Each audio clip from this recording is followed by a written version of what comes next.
Welcome back to Angry Bike Mechanic, where you can't tell the difference. Well, if you have this particular shock, maybe you can't tell the difference. The Fox Racing Shocks CTD was notorious for this, especially with specialized bikes. In a shop where I worked, we sold chiefly specialized, and we had this complaint all the time with CTD shocks just not feeling very different between the three different settings: we climb, trail, and descend.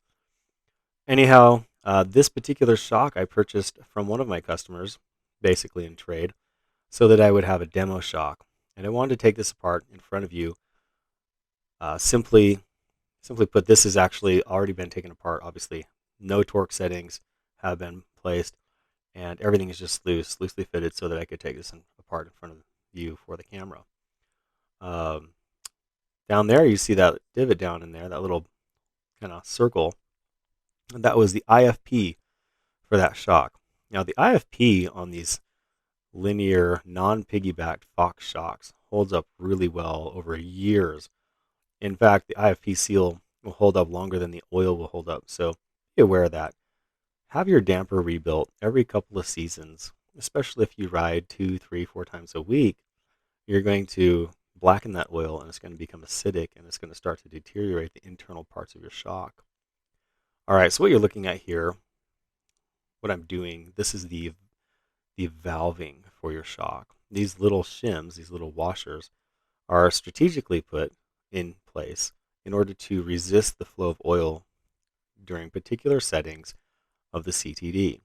Now you can see, like, there doesn't seem to be a rhyme or reason to some of these, and maybe that won't matter to you, but to me it looked like this shock had been taken apart and disorganized. Um, the shim stack didn't make a whole ton of sense to me. So the last one, you're going to see here in a second, the last shim, the big shim that does most of the work, was actually broken. And I found that little scrap of metal down in the wedged in between the blue glide ring and the aluminum housing of that piston. That is obviously a problem. So I'm glad this shock is out of commission. Does it mean I can repair it? Yes, I can repair this shock. I can put it back on the market to somebody who might need a shock for $100. Um, why not? For now, it's a good showing or demonstration of what's on the inside of this shock, how they come apart, and what they look like. That's the main piston seal head. Now, this is your damper shaft. Inside the damper shaft, you have that lockout plate with the long needle thing, and then the one I just pulled out there actually controls your rebound adjustments. The skinny one, skinny long shaft, that goes up and it communicates with your lockout knob, the 3-position knob. Now I've seen that where those knobs spin all the way around. That's not supposed to do that. That means there's some damage on this shaft that I'm about to pull out here.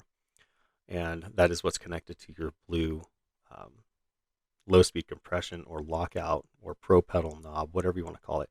In this case, CTD.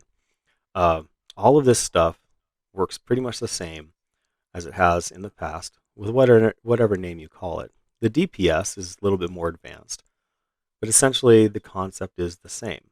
And they have a little less or lower failure rate, by the way. Again, going back to the DPX2, the only reason those seem to fail is because the IFP seal goes bad so quickly, but otherwise it seems to be a great shock, and it's relatively straightforward internally. So see, there's a little shaft that runs through that rebound control knob, that red knob, and that little shaft connects to your blue adjuster, and that's the one that contacts that tiny little shaft. So now that I have everything out of what's called the upper eyelet, I'm going to go ahead and remove that blue knob from the inner shaft. So when these things go back together, you can see how simple they can be. Some of the more advanced ones with more settings have quite a few more set screws. Getting in and out of a Monarch, all that stuff comes out, and there's detents everywhere, so you have to be really careful to make sure things go back where they're supposed to. But this is a CTD. It's all broken down for you, and you can see it. I'm going to pull out the IFP really quick from that damper body. And in order to do that, I actually need to remove that air valve pellet. That Fox air valve pellet is kind of a pain in the butt. But what's so nice about using the needle for inflating and going through that pellet is that when you put the gas in and you seal that up, that's exactly the PSI that you leave in there. There's no question about it. Whereas when you detach a straight air valve, sometimes you don't feel as confident.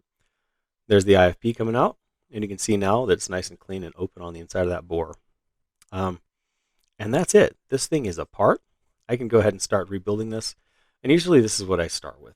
When I go to rebuild a CTD, I take it all apart and I put it back together and I clean each part individually and install the new seals and new parts as I go, as I reassemble. Let's go back to that broken shim, and you can see that the valving circuit and the circular pattern of holes really needs a full circle or a full washer in order to block the flow of oil. Well, with this broken, no matter how you set this up, this shock is just going to bounce along with the dampening effect of the valving ports that exist. The shim is not doing its job. So we're going to get into that in the next video. So anyway, thanks for tuning in. We'll see you down the trail. And don't forget, Angry Bike Mechanic, please give me a thumbs up and consider subscribing.